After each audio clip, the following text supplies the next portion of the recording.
I'm going to start with Ms. Gotland. The Biden administration has increased spending on major disability programs by tens of billions of dollars, and they've done it through rulemaking. Throughout our federal budget, Biden has increased mandatory spending through executive actions by more than $1 trillion at a time of near record debt and deficit. Spending of this scale by fiat is beyond reckless.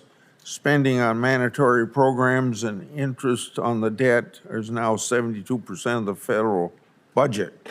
So my question, are there open GAO recommendations that the Biden administration could implement to reduce spending and prevent waste, fraud, and abuse in federal disability programs? Thank you for the question.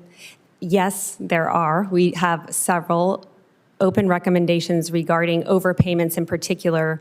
One that I'd like to highlight relates to the overpayments that come from the dual beneficiaries who receive both FICA benefits and, excuse me, DI benefits.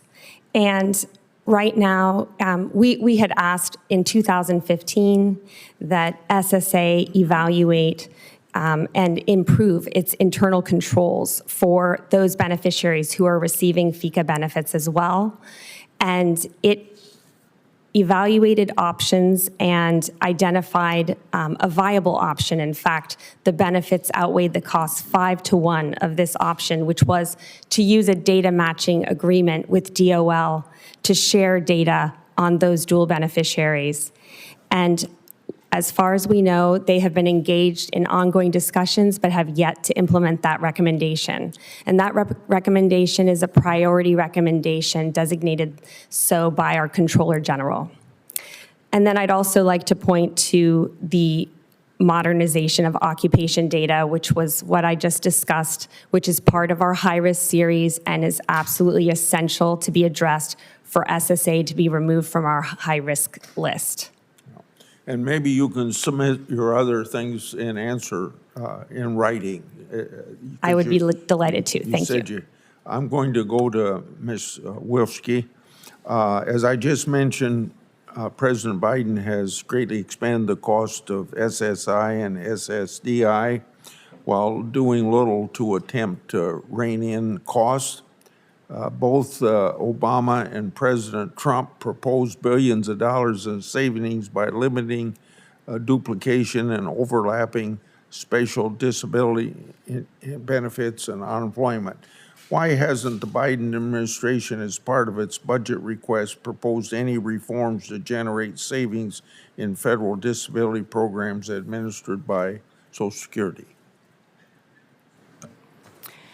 Thank you for your question, and I think the administration is very committed to making sure that we're administering these programs fairly and with respect to our budget.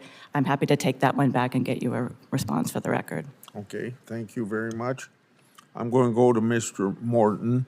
There has been bipartisan interest in improving our disability program to better incentivize those that are able to return to work.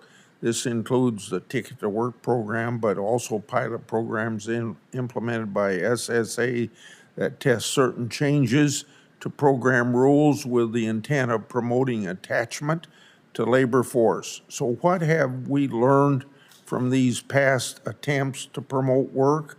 Have certain types of work incentive programs work better than others? Thank you for the question.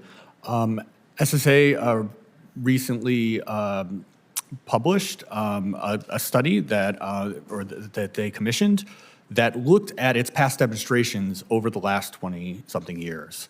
And the general conclusion of that report is that while on average, many of the tests that SSA conducted to promote work helped to increase levels of employment, they did not have substantial effects on average earnings or on reducing disability benefits. So that's kind of the bigger takeaway from SSA's demonstrations. Okay.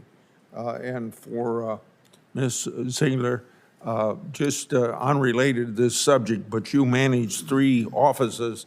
What percentage of your employees come to the office 5 days a week? 5 days a week, I believe, amongst the 3 offices, there's 40 employees, and I believe there are 5 who come in 5 days a week. And the others work from home? They work from home 2 days a week.